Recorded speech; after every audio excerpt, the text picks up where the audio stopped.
Bonsoir Jennifer. Bonsoir David, bonsoir à tous.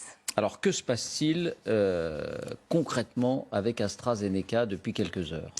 Eh bien, tout commence dans cet hôpital à Zwettl, en Basse-Autriche, où 2 infirmières se trouvent dans un état grave suite à leur vaccination avec AstraZeneca. La première, 49 ans, meurt 10 jours après la vaccination après de graves troubles de coagulation. L'autre, de 35 ans, développe une embolie pulmonaire. Elle a survécu. Mais ces 2 cas ont poussé l'Autriche à être prudente et à suspendre l'utilisation du lot de vaccins AstraZeneca qui a servi à les vacciner. Ce lot comprend 1 million de vaccins livrés dans 17 pays. Et suite à cette annonce, 4 autres pays, l'Estonie, la Lituanie, la Lettonie et le Luxembourg, ont décidé de suspendre les vaccinations avec ce même lot AstraZeneca. Nouveau rebondissement aujourd'hui, jeudi, puisque c'est au tour du Danemark de suspendre cette fois-ci complètement le vaccin AstraZeneca, après des rapports, je cite, de cas graves de formation de caillots sanguins chez les personnes qui ont été vaccinées avec AstraZeneca. Le Danemark dit avoir enregistré au moins 1 cas de décès par thrombose après vaccination. Et si les autorités sanitaires disent qu'elles ne peuvent pas faire un lien direct entre vaccin et problèmes de coagulation, elles privilégient le principe de précaution. La Norvège et l'Islande, elles aussi, se sont rangées à cet avis.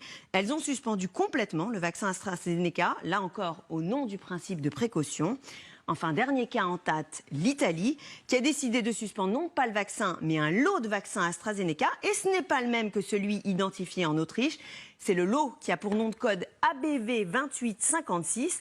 Pourquoi? Eh bien à cause de ces cas qu'on a trouvés dans la presse italienne, notamment celui de Stefano Paterno, militaire sous-officier de la marine, 49 ans, il n'avait aucune pathologie. Il a été vacciné avec AstraZeneca lundi matin. Vers 19h30, il a ressenti des tremblements, de la fièvre. Pendant la nuit, il a été saisi de convulsions. Il est finalement décédé d'un arrêt cardiaque 24 heures après la vaccination. Autre cas, Davide Villa, 50 ans, policier de Catane en Sicile, décédé 2 semaines après son vaccin AstraZeneca suite à une thrombose veineuse.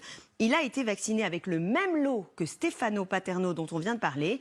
Le ministère de la Santé a donc ouvert une enquête sur la conservation de ces doses de vaccins et interdit de vacciner avec ce lot.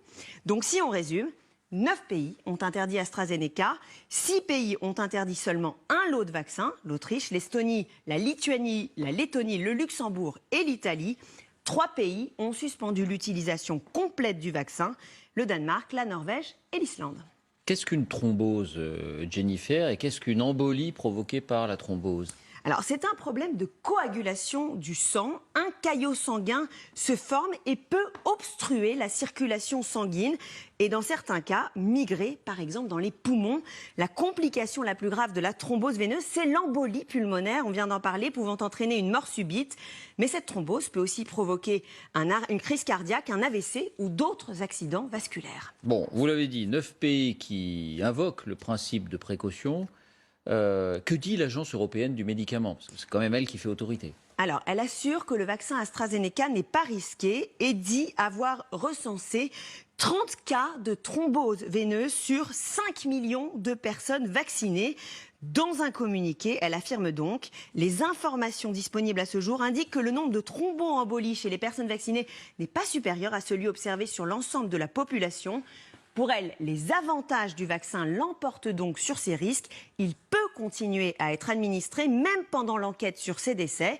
C'est aussi l'avis de la France, Olivier Véran vient de l'affirmer, et l'avis de ses médecins. Écoutez. Par le fait du hasard, il se peut que vous vacciniez la veille ou quelques heures avant que cette personne fasse un événement de santé totalement indépendant. Il n'y a pas d'effet d'efficacité sans une contrepartie.